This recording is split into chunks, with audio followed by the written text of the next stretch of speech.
അധികാരത്തിൽ കയറിയതു മുതൽ എൻ.ഡി.എ സർക്കാർ നടപ്പിലാക്കിയ പല അജണ്ടകളും വിവാദ വിഷയങ്ങളായി ഉടലെടുത്തിട്ടുണ്ട്.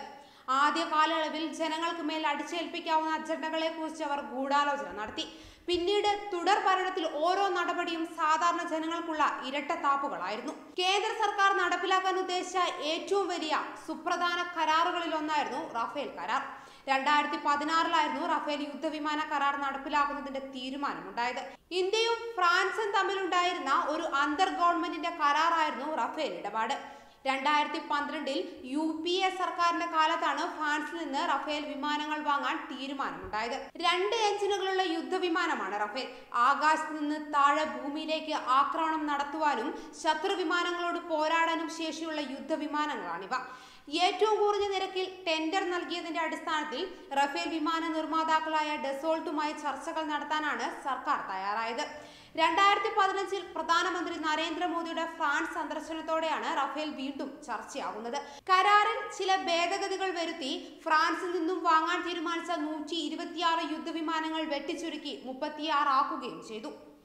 യഥാർത്ഥത്തിൽ റഫേൽ കരാർ ഒരു രാഷ്ട്രീയ വിവാദമാണെന്ന് പറഞ്ഞാലും തെറ്റൊന്നും പറയാൻ സാധിക്കില്ല. ഇപ്പോൾ പുറത്തു വരുന്നത് ഞെട്ടിക്കുന്ന വാർത്ത തന്നെയാണ്. റഫേൽ യുദ്ധവിമാന കരാറിൽ ഇന്ത്യയിൽ നിന്നുള്ള ഒരു ഇടനിലക്കാരന് Dassault Aviation company 1 million euro നൽകിയെന്നാണ് റിപ്പോർട്ട്. അതായത് ഏകദേശം 9 കോടി ഇന്ത്യൻ രൂപ. എന്നാൽ ആർക്കാണ് ഈ തുക കൈമാറിയതെന്നോ എന്തിനാണ് കൈമാറിയതെന്നോ സംബന്ധിച്ച വിവരങ്ങൾ ഫ്രഞ്ച് അഴിമതി നിരോധന ഏജൻസികൾക്ക് മുൻപിൽ കൃത്യമായി വിശദീകരിക്കാൻ ദസോൾട്ടിന് കഴിഞ്ഞില്ലെന്നാണ് ഫ്രാൻസിലെ ചില മാധ്യമങ്ങൾ റിപ്പോർട്ട് ചെയ്യുന്നത്.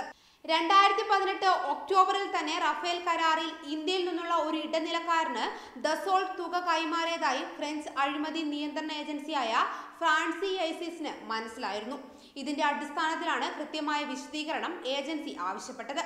2016 റഫേൽ യുദ്ധവിമാന കരാർ നടപ്പിലാക്കുന്നതിൽ തീരുമാനമായതിനു പിന്നാലെ തന്നെ ഇന്ത്യയിൽ നിന്നുള്ള സബ് കോൺട്രാക്ടർക്ക് തുക കൈമാറണമെന്ന് കമ്പനി സമ്മതിക്കുകയായിരുന്നു. റഫേൽ ജെറ്റിൽ 50 കൂറ്റൻ മോഡലുകൾ നിർമ്മിക്കാനാണ് തുക കൈമാറിയതെന്നാണ് കമ്പനിയുടെ വിശദീകരണം. എന്നാൽ ഇത്തരത്തിലുള്ള മോഡലുകൾ നിർമ്മിച്ചതിന് കൃത്യമായ തെളിവ് നൽകാൻ ദസോൾട്ടിന് സാധിച്ചിട്ടില്ല. ദസോൾട്ട് ഏവിയേഷനിൽ നിന്ന് 36 യുദ്ധവിമാനങ്ങൾ വാങ്ങാനുള്ള കരാറാണ് റഫേൽ കരാർ. നരേന്ദ്രമോദി സർക്കാർ അധികാരത്തിൽ വന്നതിന് ശേഷം നടപ്പിലാക്കിയ ഈ കരാർ വലിയ വിവാദങ്ങൾക്കും അഴിമതി ആരോപണങ്ങൾക്കും വഴിവെച്ചിരുന്നു. 2019 നിയമസഭാ തിരഞ്ഞെടുപ്പിൽ നിർണായക ചർച്ചാ വിഷയമായിരുന്നു റഫേൽ യുദ്ധവിമാന കരാർ.